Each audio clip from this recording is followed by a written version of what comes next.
Thank you, Mr. Gandhi, for your opening comments. I'd like to ask you, you spoke about reimagining India, you spoke about catering to certain segments, you spoke about whether it was Dalits, whether it was backwards, having solutions for them. I want to start by asking you certain things in terms of some of the policies of this government. Your government was in power when actually the reform started. Liberalization was ushered in under the Congress dispensation. And yet one has seen in the recent years that the Congress's voice has become very anti-industry. So do you think that to be pro-poor, you need to be anti-big businesses? I don't think you can develop this country if you think in terms of pro-poor, pro-industry, pro-one segment or another segment. Every single person, every single interest in this country has a role to play. Big business has a role to play. You simply cannot bring jobs to India without businesses. It just can't be done. So if somebody thinks that you're going to bring employment to India without business, that you're going to bring employment to India without small and medium business, without trade, that's just impossible. So I don't view the world in these silos. I view the world as a set of partnerships. And there is a space for everybody. The problem today is that the conversation between these different groups has broken down. So even though farmers and industry have a lot they can do in common, farmers and industry, in fact, have to work together. That conversation isn't taking place. And that's where the real problem is. And it's across the board. So you spoke about Dalits, you spoke about tribals, you spoke about backwards. There needs to be a conversation, a conversation that provides a vision going forward. And that's really what is missing. So you need to speak to all these groups and you need to bring them together and say, okay, what is it that you require? What is it that you require? You need to work out a compromise. You need to move forward. You will not be able to get everything that farmers want. You will not be able to get everything that business wants. But if you start a conversation, you'll go somewhere. Why do you think this impression? Sorry, yeah. I just want to touch the GST and the demonetization. Demonetization, I mean, there's nobody, no serious economist that will tell you that demonetization wasn't an irrational, I mean, ridiculous thing to do. And demonetization just wiped out 2% of our GDP. Our vision of a GST was completely different than the BJP vision. Our vision was a simplified GST, a GST that was not designed to harass. And the GST that actually was delivered was a 5-tier GST that pretty much any small and medium business will tell you that is destroying their lives. So as far as the GST is concerned, we had a different concept to the GST. And frankly, we tried to speak to the government and they really refused to listen. In fact, if that conversation had taken place with the government, you would have probably got a better GST. Are you happy with the GST now? No. You still feel there's a lot of... It's not really important whether I am happy with the GST or I'm not happy with the GST. What's important is, are small and medium businesses happy with the GST? Are shopkeepers happy with the GST? Is the backbone of the Indian industry happy with the GST? And they're not. And they clearly are saying, that, listen, simplify this thing because it's killing us. Aadhaar too was an initiative of your government. Once again, the idea of Aadhaar was to support people, to help people make their lives simpler. And the visualization of Aadhaar now is one of monitoring, one of checking, one of seeing, what is everybody doing. Basically, the difference, frankly, between the current dispensation and our way of thinking is that we trust the people of India, we believe in the people of India, and we think that knowledge lies with you. And we want to listen to you, we want to understand, and we want to work off what you're saying. And as I said in my speech, the current dispensation believes that knowledge lies with them, that understanding lies with them. And they don't feel that there is a need to have a conversation at all.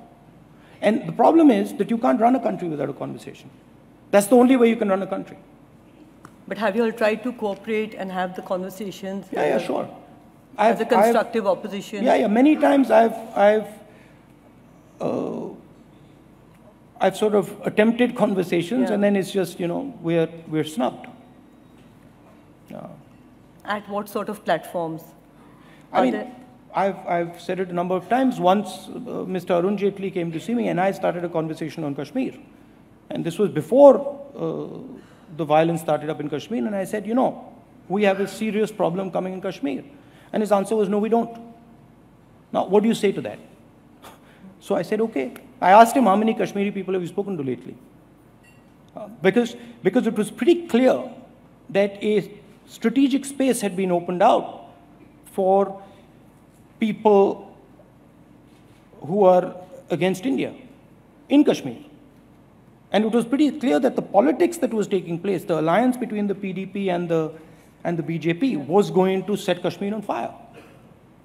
But there was no interest. There was no interest in listening. And tremendous damage has been caused. Moving a little to politics, the recent BSP decision to go it alone for the assembly polls, how do you feel this is going to impact the 2019 elections, and how willing is your party to cede space to ambitious allies, even if some of them want space disproportionately?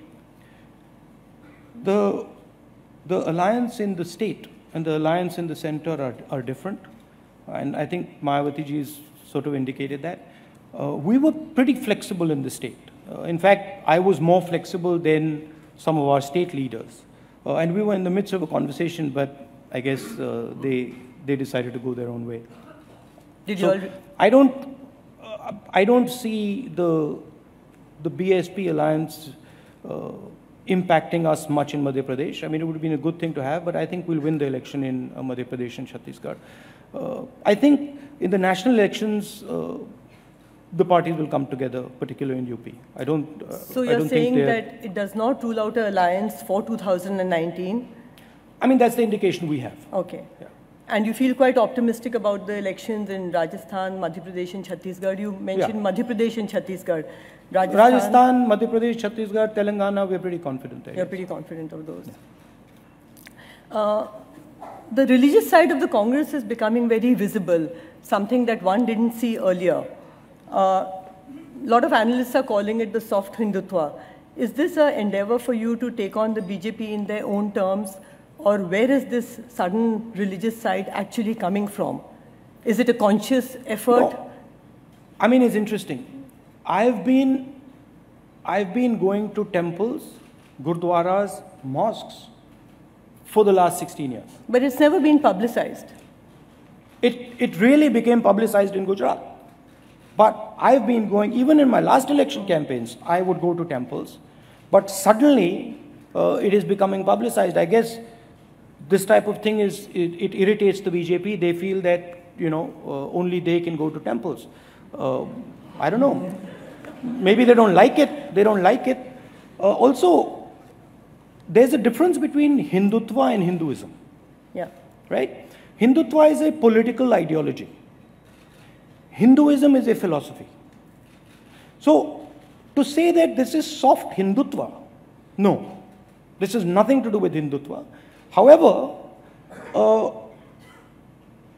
I don't see why I can't go to a temple. I don't understand it. I don't see why I can't go to a gurdwara, a church or a mosque. I don't understand it. My point is, if somebody invites me to something they believe in, me not going there is actually insulting.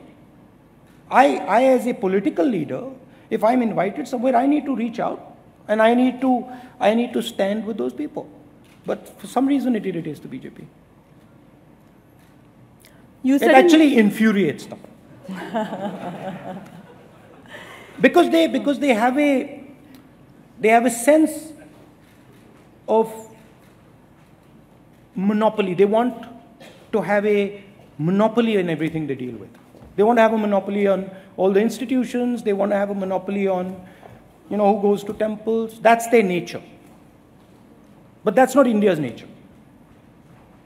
India's nature is 1.3 billion imaginations. And you really can't suppress them. And that's, frankly, India's strength. And it's chaotic. It's sometimes confusing, but that's what we are. That's how we are different. That's, frankly, our strength. So reimagining India, to me, is allowing those 1.3 billion imaginations to thrive. Reimagining India for the BJP RSS is to shut down that imagination of 1.3 billion people and impose one big imagination on top. It's ineffective, it's boring. I can give you a list of adjectives. You keep talking about the BJP RSS in a kind of a hyphenated manner. Do you really believe that they're working in tandem on everything? Because one keeps hearing many reports that the RSS may not necessarily be very happy with everything that the government does. But in all your speeches in the last few months, one has always heard you talk about BJP RSS. There is a ideological war taking place. And the people who define the BJP ideology are the RSS. The BJP, frankly, doesn't really have an understanding of the core ideas that they're fighting for. The RSS has those ideas. The RSS understands those ideas. And on the other side, there are multiple visions that are contesting that one vision. And the Congress party is, frankly, the ideological center of that fight.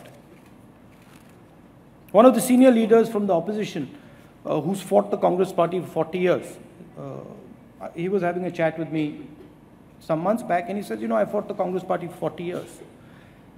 And after fighting you for 40 years, I've realized that the ideological center that is fighting the BJP can only be maintained and held by the Congress party. So the Congress party itself is an ideology. It's a set of ideas that we're fighting for. And frankly, these are the ideas that have made India successful till today.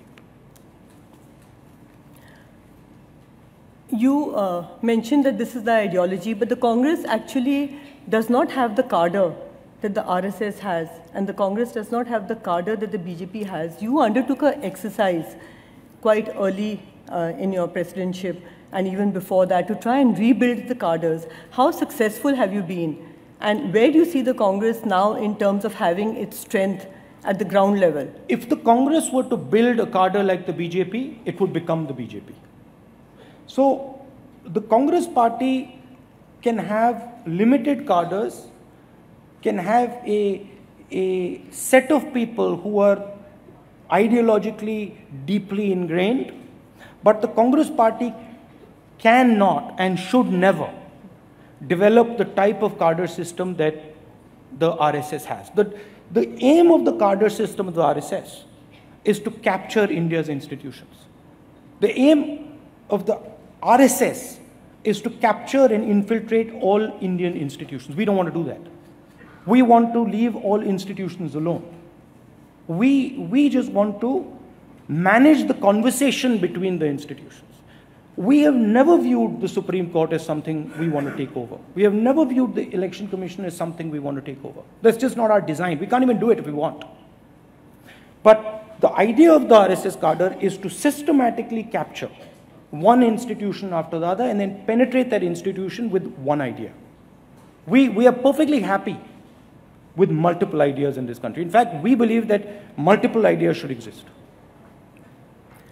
You mentioned the NPAs in the banks. Many would argue that a lot of the NPAs actually accumulated because of the policies undertaken earlier during the UPA time. No. What would you do differently? Mr. Modi argues that every single thing originated because of the Congress party over the last 70 years. So, the fact of the matter is that we have 12 lakh crore NPAs today. And we had 2 lakh crore NPAs during the Congress time. Now, please explain why in 4 years we've gone from 2 to 12 lakhs. I mean, this is not, you can't keep blaming the Congress even when you're in power. They're in government. Please explain to us why India has the highest unemployment in 20 years. Please explain to us why the informal sector, the small and medium business, back is broken. You can't keep saying that these are policies of the Congress party. I mean, if you give us that much importance, then let us run the place. We'll show you how to fix it. But the problem again is that visions don't come from 3 or 4 people. Visions come from a conversation with millions of people. And you really can't run India by isolating yourself, by cocooning yourself, and then saying, you know, knowledge comes from the mind of Mr. Modi or Mr. Jaitley or 2, 3 other people.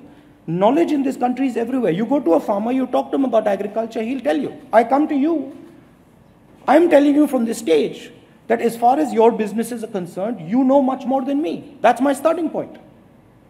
And my starting point is, okay, if I want to understand what your requirements are, I need to come to you. And I need to have a conversation with you, I need to listen to you. Maybe I'll get irritated, you'll say something I don't like, okay, no problem. But that's what running a country is. Running a country isn't that, you know, we understand everything, now you guys just listen to us. What we do differently? 2 central problems. One central problem, India is simply not creating jobs. All the talk about growth and we're doing well, 8%, etc., please look at the jobs. And I keep saying this, China produces 50,000 jobs in 24 hours. India, according to our government, statement in parliament, produces 450 official jobs in 24 hours. We're the same size. We have the same capability.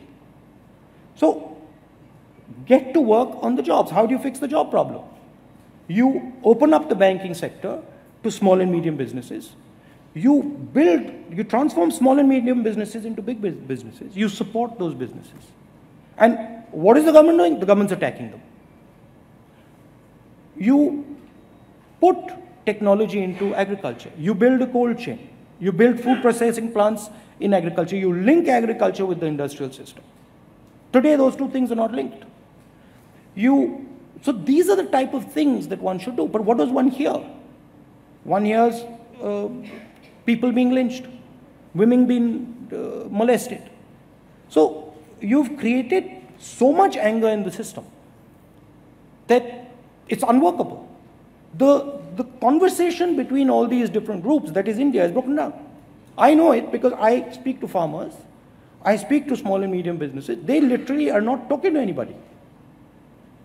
So you bring these people together, you listen to them, you say, okay, here is what we can do for you, here's what we can do for you, let's get it going and let's move forward. That's really what is required. Rahul Gandhi, you said in Karnataka... Sorry, one more thing. Yeah. You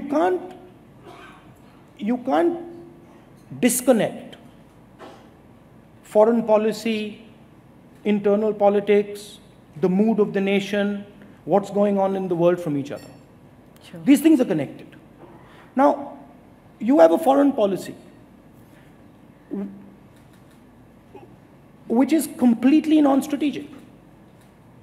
One day you are doing something, the next day you're doing something else. You're behaving in a particular way. China takes a step in Doklam, your behavior completely shifts. Suddenly, China understands that by pressuring you a little in Doklam, they can completely change what the Indian government does. You go to Nepal, you make certain statements, and then suddenly a month later, you're doing something completely different. Nepal's gone. So there is Sri Lanka's gone. Maldives is gone. And what has to be understood is that this is not some sort of a little game that is being played. This is not something that, you go hug someone and it gets fixed. There's huge knowledge in the Indian system. There are people who understand these things. You know what those people say today? The Prime Minister knows his mind. We just tell him what he wants to hear. And when you run a system like that, you have accidents. So if you look at our relationships, they're all haywire. So there is a sense that India has lost out with its neighbors, but it has succeeded in forging better ties with the superpowers. What exactly would you do to ensure that India improves its relationship and we gain ground with our neighbors, and more specifically with Pakistan? Well, you have a new government there, and yet our relationship remains the same. Pakistan is a special neighbor. Okay, Pakistan has structural problems in it. Pakistan is 4 or 5 different institutions. It's very difficult to understand who to speak to. Pakistan carries out terrorist activities in India. So Pakistan, we have a different type of relationship. But there's a lot of room for conversations with Nepal. There's a lot of room for conversations with Sri Lanka. There's a lot of room for all these conversations. But if your approach is that I'm not going to listen to you, and Nepal's a good case. I mean, Nepal went from being really excited about Prime Minister Modi to hating Prime Minister Modi within 2 months. So what you do is you base these things on strategies as opposed to tactics. And you base these things, you do these things after listening to the resources that you have. You don't do them on whims. That's really what the problem is. Also, what is happening in the world is that there is the rise of China. And the rise of China is a neighbor. And China is rising very, very quickly. And the United States is a superpower. India has to navigate its way. And India has to stand straight between these two powers. India has to maintain its integrity, its confidence between these two massive powers. And that is not going to happen with a tactical foreign policy. It is going to happen with a strategic foreign policy. So if you look at how the Prime Minister reacted, and I use the China example, if you look at how the Prime Minister reacted, China policy was going one way, and China reshaped that policy. And they know it. They know that we can reshape India's foreign policy. And it's because we don't have a strategy. You said during the Karnataka elections that if the party and if your allies so wanted, you would be willing to be the Prime Minister. Do you still stand by that? We've had a discussion with the allies, and what we've decided is that this is a 2-stage process. Stage 1 is we're going to get together and defeat the BJP. Stage 2 is once the election is over, we will decide what happens, because we really don't know. But if they do want you, you would be willing to? If they want me, if they want me, yeah, sure I will. Okay, coming on to some personal issues. What would you say is the difference in leadership style between you and your mother, the former Congress president?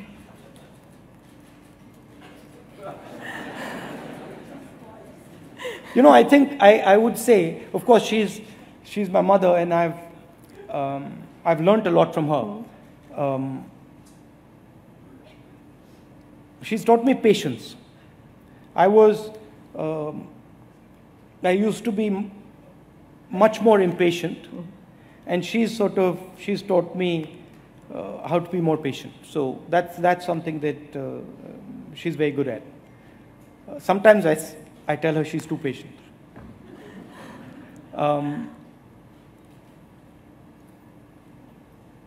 I think we both tend to listen.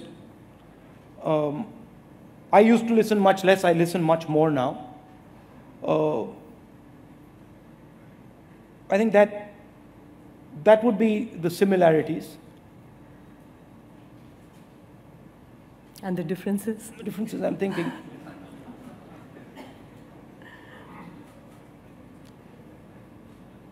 She told me yesterday that she goes on feeling and I go on thinking. She goes on gut feeling and I go on thinking. I don't know if I agree with that, but I think that's part of it. See, also, how I view it is that leadership is an evolution. And it's something that is constantly changing. And you learn. You're like, okay, that didn't work, and this now, let's try this. Yeah. So I think at least in my evolution, I am going much more into listening to people and trying to understand deeply what it is that they're trying to do. And trying to see if I can work out a compromise or work with them to get what they require done. I don't view India as different blocks at war with each other. I don't view India as you're either pro-poor or pro-rich. I don't view that. I think that every single person in this country has a stake in this country, and whether he's rich, poor, anything, he has to be listened to and he has to be worked with to create a vision. We have just about 15 minutes left. I'd like to take some questions from the floor. There's a question from Nikhil Nanda. What will you do to foster business and economic growth? Where is Nikhil Nanda? Okay, hi. Again, the first step is bringing India together. And currently, there is no conversation between large parts of India. Farmers are not opposed to industry. Farmers would very happily work with industry. But you have to start that conversation. You have to make farmers believe, you have to make industry believe that a conversation is possible. So one element of it is diffusing the anger that is taking place, diffusing the sort of hatred that is being spread. You would certainly have a conversation with industry. You would ask industry, what is it exactly that your minimum requirements are? What are you looking for? And hopefully that would be a continuous conversation where you would sort of work with them to deliver what they want. They want stability. They want an environment where they can create jobs, where they can work. And that's the type of stuff that you would work towards. There's a question from Sanjeev Sharma. What are the top 3 things you would do differently if you came to power? I would focus, I would strengthen and focus small and medium industry. I would give farmers a feeling that what they do is critical to India. I would support them. And I would look at building a low-cost, high-quality education and healthcare system. And I would put significantly more money into healthcare and education than the current government is doing.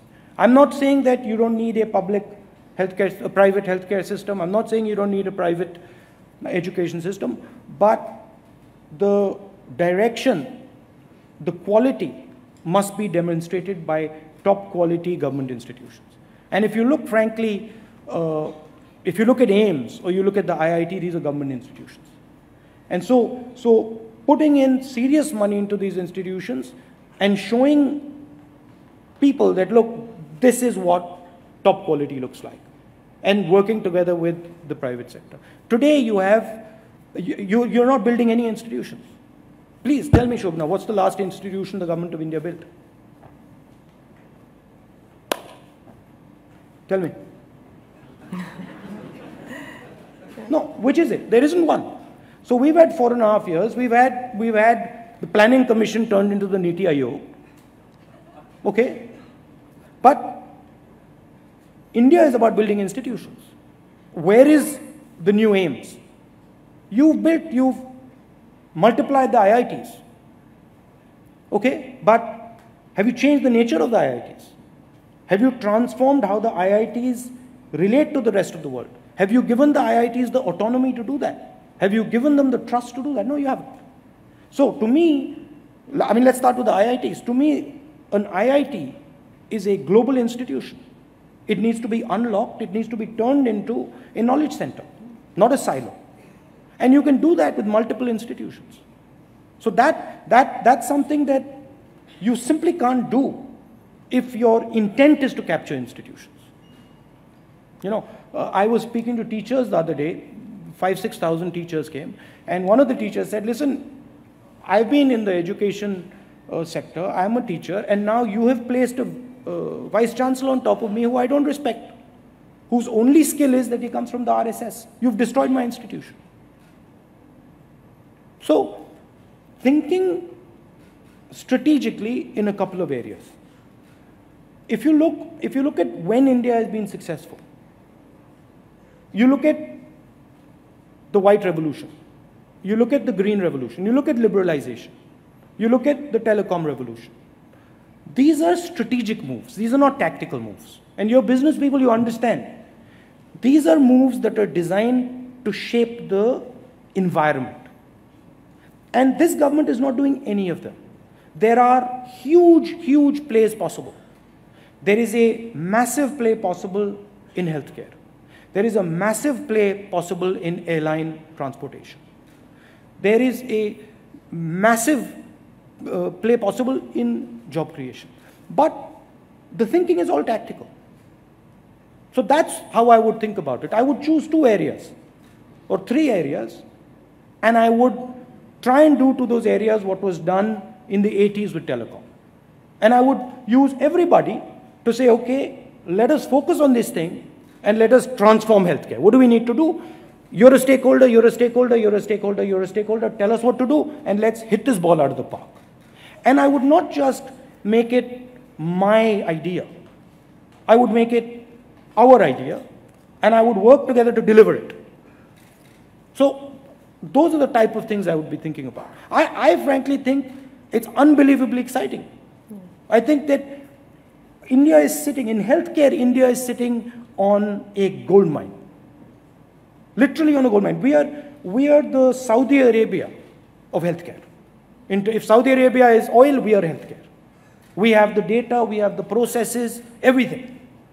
And it's just waiting, and we're not able to see the value. We just refuse to see the value because we're interested in something else. Not we, but we. I think your government had legislated your government had legislated about setting up more AIMS. Has that happened? Look, the ex-boss is sitting here. I don't think our government built institutions the way they should have. I don't think, and I'm being critical, but I don't think building more AIMS is important. But I don't think that's the way to go. I think the way to go is build different AIMS. Build an institute. AIMS is a 1950s institution that is doing tremendous work, that has excellent people. AIMS is not a 21st century institution. This country needs to build 21st century institutions. So the way to think about it is either you transform AIMS, which can be done, or then you reimagine AIMS, which can be done. So it's not simply just let's go out there and replicate.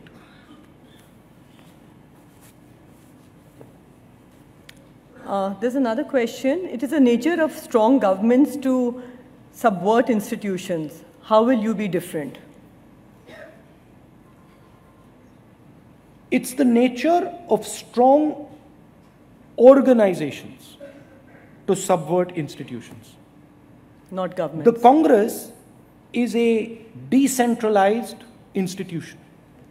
It is not strong in the same way that the BJP is strong. It is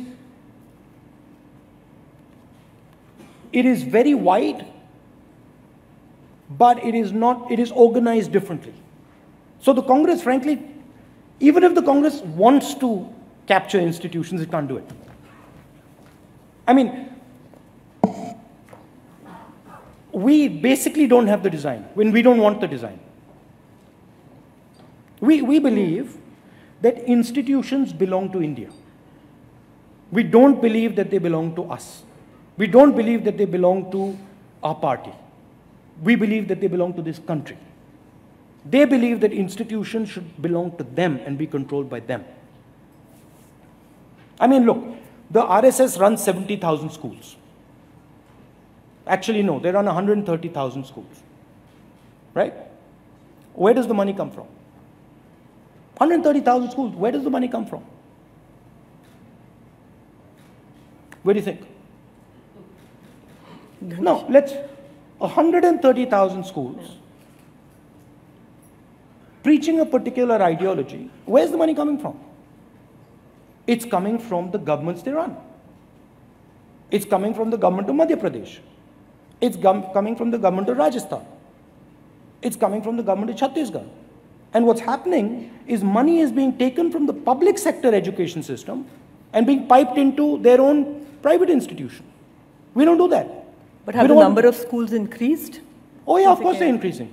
I mean, I don't know, I'd like to ask some of my BJP friends here. I believe that BJP MLAs, MPs have to give MP-led money to RSS schools. So the entire vision is different. And what I'm saying is that a vision where one institution is attempting to capture all the institutions of the country is a dangerous vision. Prakash Veer Arya, how many seats do you expect to win in 2019? A lot. Sandeep Mal, you're in a high pressure job. There's a lot of negativity in the environment. What keeps you going? What keeps me going? I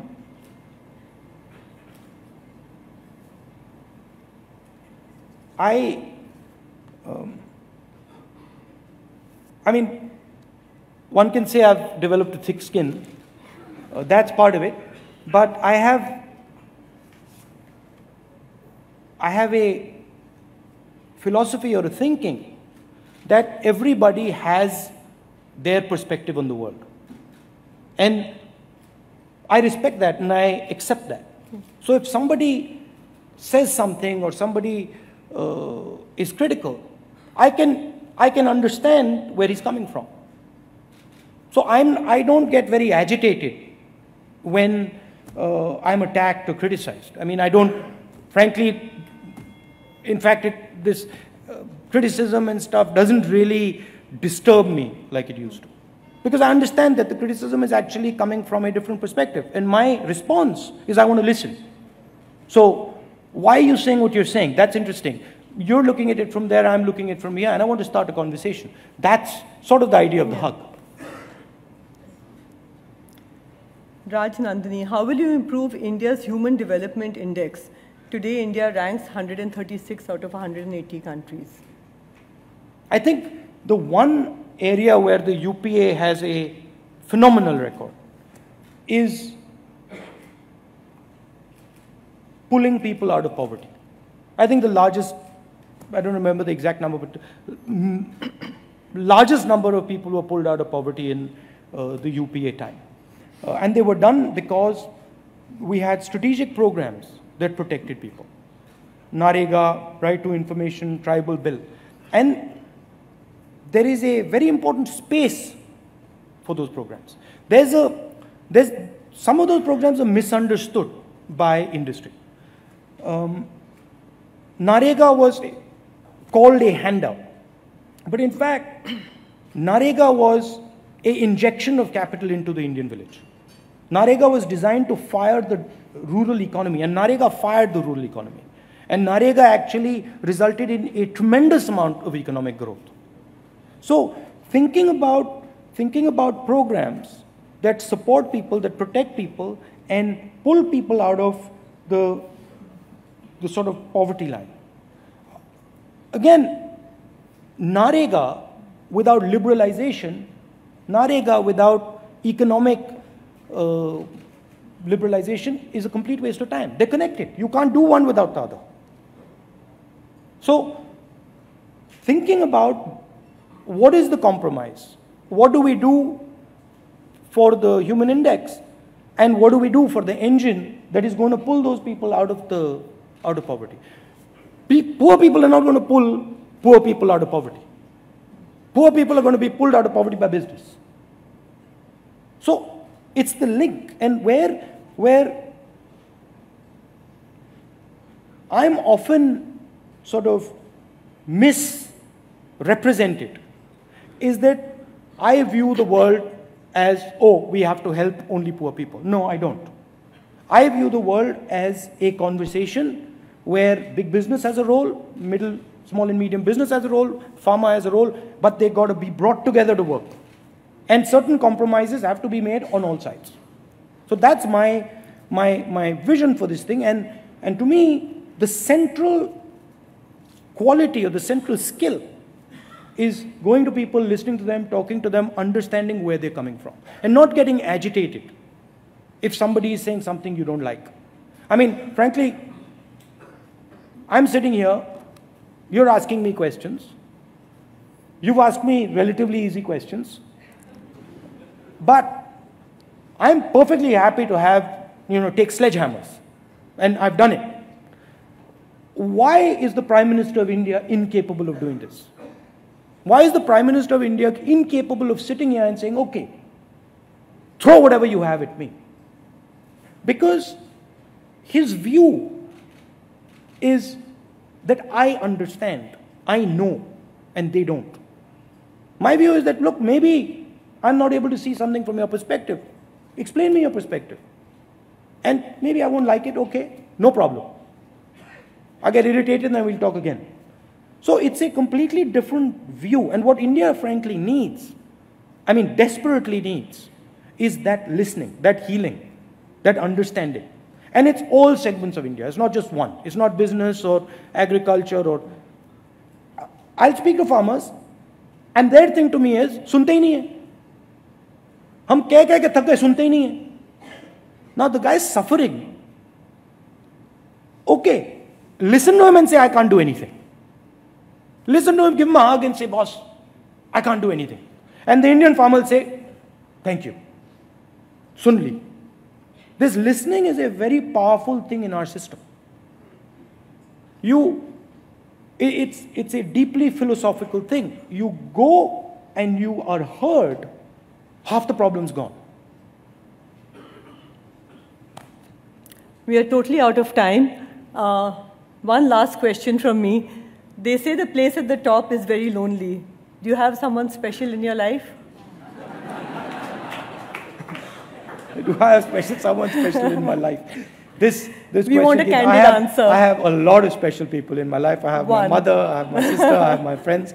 So I have a lot of special people in my life, yeah. There's no one special person? There's no one special person, yeah. Rahul Gandhi, thank you so much for your very lucid and candid comments. Thank you very much for coming. It's a pleasure. Mrs. Bhartiya, may I request you to please present a small token of appreciation to Mr. Rahul Gandhi. Thank you very much, ladies and gentlemen. Kindly remain in your places until Mr. Gandhi and Mrs. Bhartiya have left the hall.